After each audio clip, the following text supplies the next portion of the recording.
You ask Tiger to solve. This deals with linear equations with one unknown. The final result is x equals 3.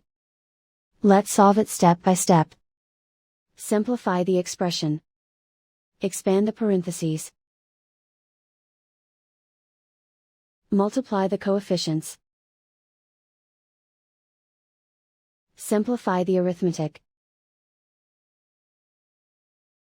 Group all constants on the right side of the equation. Subtract 12 from both sides. Simplify the arithmetic.